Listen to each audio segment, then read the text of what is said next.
नमस्कार बंधुरा पम्पा छोट्ट रान्नाघर थेके पम्पा बोलছি।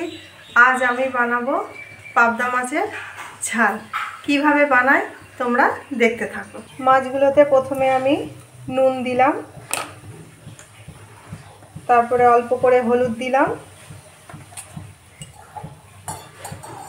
अल्प करे तेल दिए एटा आमी माखिए रेखे देब।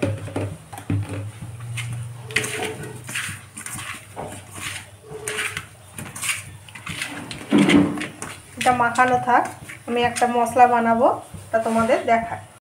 প্রথমে আমি 1 চামচ ভর্তি করে, এই চামচের 1 চামচ ভর্তি করে পোস্ত দিলাম।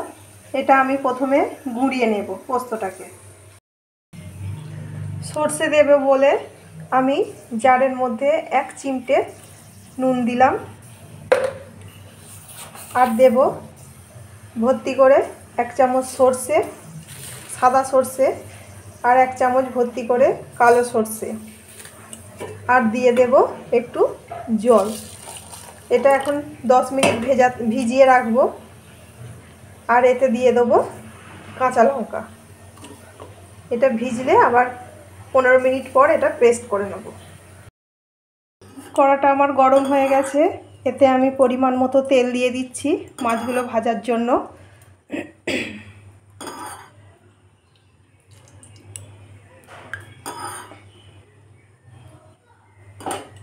তেলটা গরম হোক। তেলটা আমার গরম হয়ে গেছে, এবার মাছগুলো আমি একে একে দিয়ে দিই।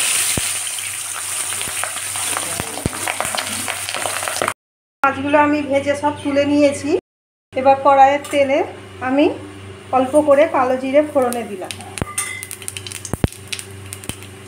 আর দিয়েছি টমেটো বাটা।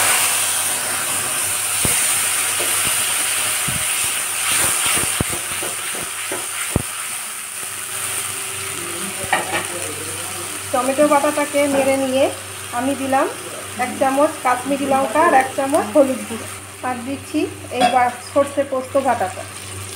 এটা দিয়ে ভালো করে কষিয়ে নেব।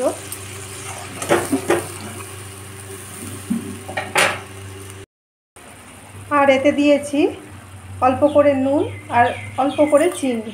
টমেটো একটা গোটা টমেটো দিয়েছি বলে একটুখানি চিনি দিলাম। যারা চিনি পছন্দ না করো চিনিটা স্কিপ করে দেবে।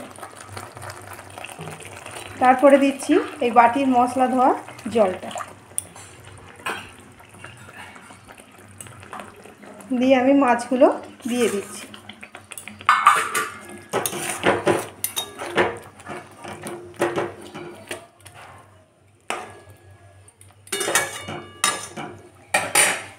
ঝালটা প্রায় আমার হয়ে গেছে, এটা আমি এখন পাশে সরিয়ে রাখবো। এই বাটিটাতে 1 চামচ তেল দিলাম,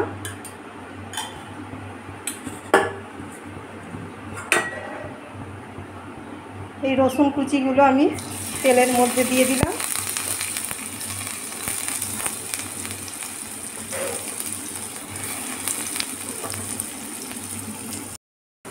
এবার এই তেলটা আমি মাছের ঝালের মধ্যে দিয়ে দিচ্ছি।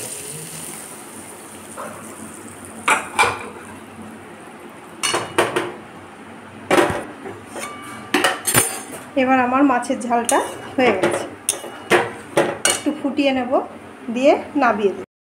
আমার হয়ে গেছে মাছের ঝাল।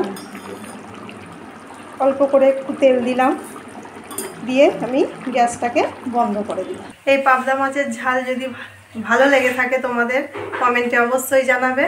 আজকে এখানেই শেষ করছি রান্না। নমস্কার।